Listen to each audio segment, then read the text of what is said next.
Hi, Kevin. Hey Freddie, how are you? I'm absolutely awesome. How's everything? Doing well. I just finished my first term in my master's program, and now That's awesome. I'm on a break for 2 weeks. And How do you like it? How do you like the program actually? honestly, the first term was like pretty tough. I think it's because I finished my undergrad in December, and then I immediately went into my master's program in January. So the content shift was definitely very different, as well as the expectations have Absolutely. heightened a bit. I know.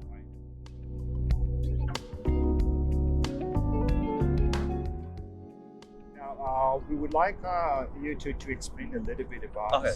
the admission process first from the Yeah, beginning. All yeah. right. So, I guess just to start, I'm currently a Master of Accounting student at the University of Waterloo, and I completed my undergrad also at the University of Waterloo, studying accounting and financial management.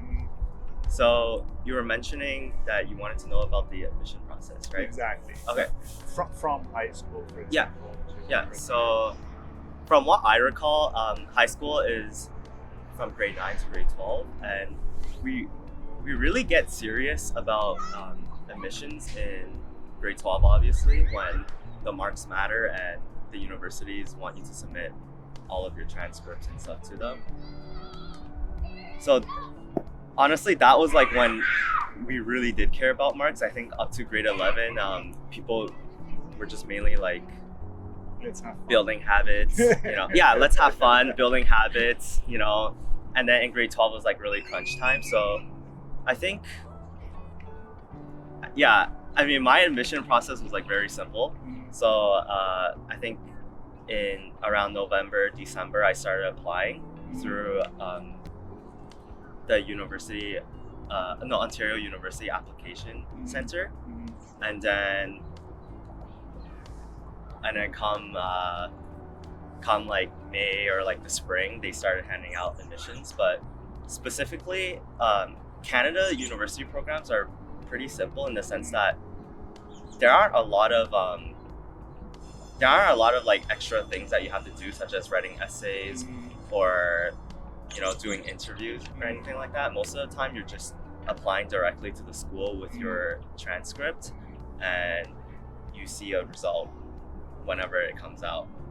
And would you go university hunting, for example? I don't know, go view the campus. There are programs Yeah. they invite you. You go over.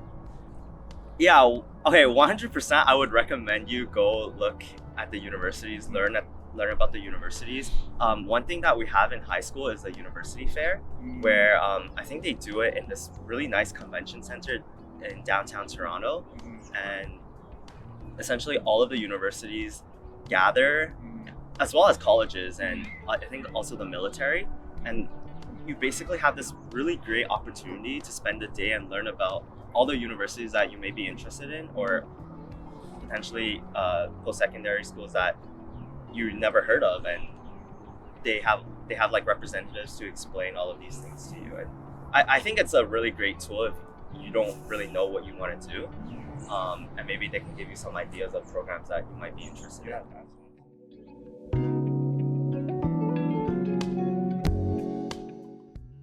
Yeah. Now you talked about the difference of expectations, workload, and everything from undergrad to your master's degree. Yeah. Did you feel the same thing from high school? So I think high school really does prepare you for post-secondary, depending on how hard you work, obviously. Assuming that you work pretty hard in high school to get into your program, I think university should, especially undergrad, should be about the same.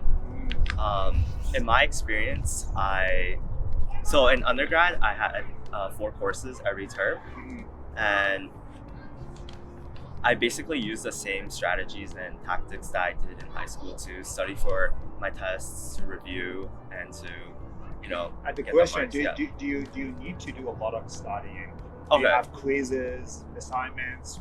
What is the workload like? Yeah, so I actually did review one of my syllabi Yeah. from university.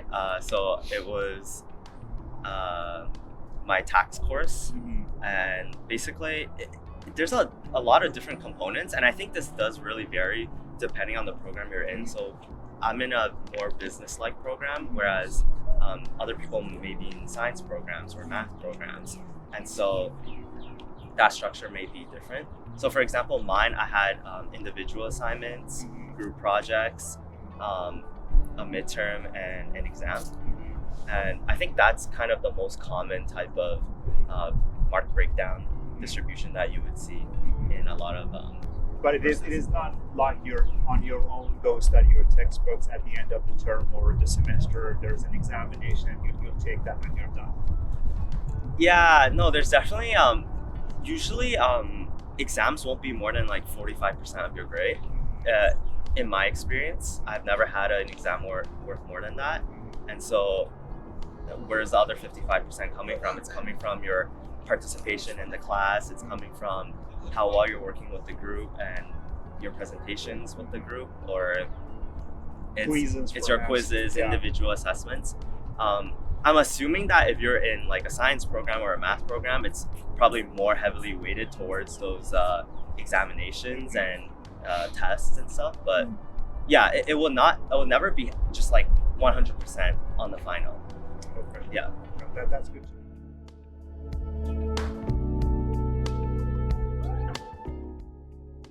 Could you tell us a little bit about plagiarism?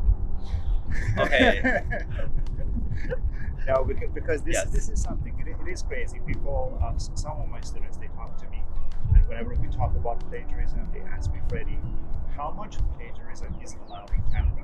And Yes. the first time I was asked this question, I was shocked, was like, what do you mean? And they said, Yes. okay, because in my country, I'm not naming any countries, but they say in my country, up to 20% plagiarism is fine. If it is over 20%, then we'll be in trouble. Yeah. So, Well, Freddie, you might know this better than I do, but I think, for instance, to start, plagiarism is just completely not allowed in Canadian universities, especially at the University of Waterloo, and they stress that a lot every year by making us complete a integrity quiz or stressing the policies that they have in place. And if they do catch you that you're plagiarizing, first of all, you're gonna get 0 on whatever assignment you get. So if you plagiarize on an exam, or if you cheat on an exam, yeah, you're Which is the getting same a 0. thing. Yes, you're getting a 0, and then I think you're also gonna get like a mark on your academic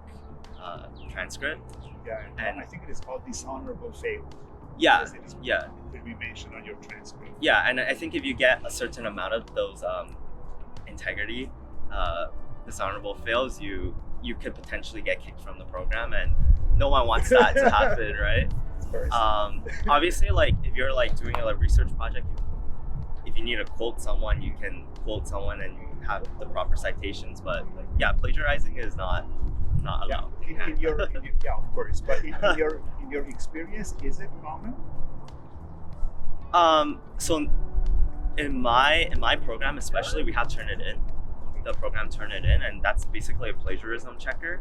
And I guess when you're saying if there's like potential leeway, I think there is some potential leeway. Like if you're I think usually if you're like less than 10%, like similar to another whatever piece of work, you should be fine.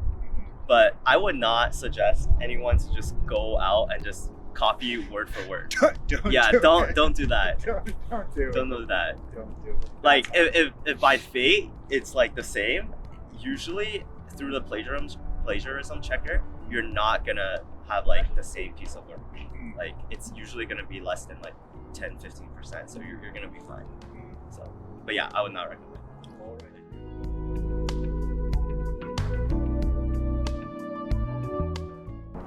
All right. You're a master's student, right? Yeah. Do you recommend master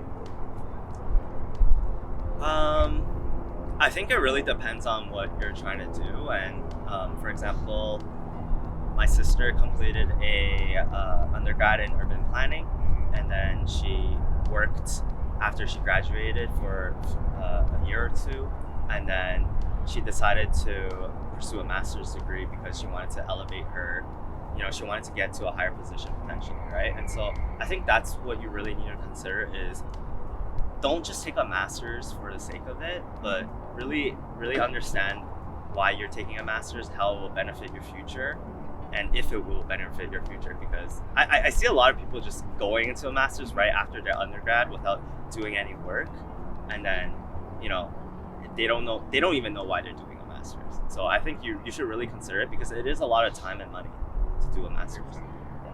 You should have good reasons. Yeah. For example, I'm taking my master's because it's gonna help me get my charter, like for accountants. So I have to take I kind of have to take that master's to complete it.